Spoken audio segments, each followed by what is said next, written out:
Now let's take a look at an alternative way to get to mount. This is something I teach in the kids class, I teach it in the adults class. I call it the sneaky mount. It's a great way to circumvent the legs and not let the person that's on bottom know what you're going to do. So I'm going to be in side control.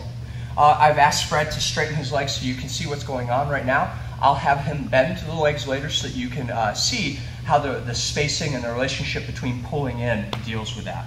So I was here, I bring the arm across, and I reverse sit, right? Now, bend your legs for me. Here, nice and tight. One of the mistakes that I see is that people will bring their leg over top of the knees, or they let their feet hit the thighs, all right? Keeping in mind that while I'm in this position, the person that's on bottom can't see what's going on.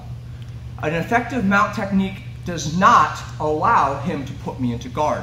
So a lot of people will skip over this way, or Fred's prepared when I start bringing in his legs, maybe he'll go to turtle or really be on the lookout. Sometimes they'll control this bottom leg as well. So all I'm going to do right here, okay, is I'm going to grab my outside foot and I'm going to pull it in towards my chest. A lot of times the person on bottom isn't going to be able to see what's going on. Now, instead of trying to come up and over, okay, I pull it in and I just ride the belt line straight over into a good mount position. You can see that when I bring my arm, I don't try to bring it up here. A lot of times it'll get trapped. I bring it between the bodies. Let's look at it again from this position right here. So I'm reverse sat, I move my hips back, try to dominate that arm, give myself a little bit more space. Foot is planted, I bring it in, I just slip it across the body, and I come up into a mount position.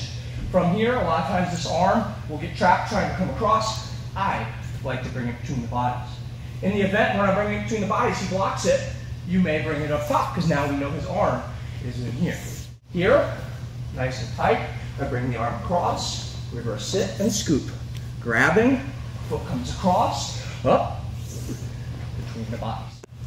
I scoop, I grab by the bodies, over top, between the bodies. Very simple, yet highly effective technique. It doesn't require a lot of flexibility, although you might think it does. We just don't have the muscle groups to bend that foot in towards the chest without a little bit of help. If you feel pressure on your knee, don't do this.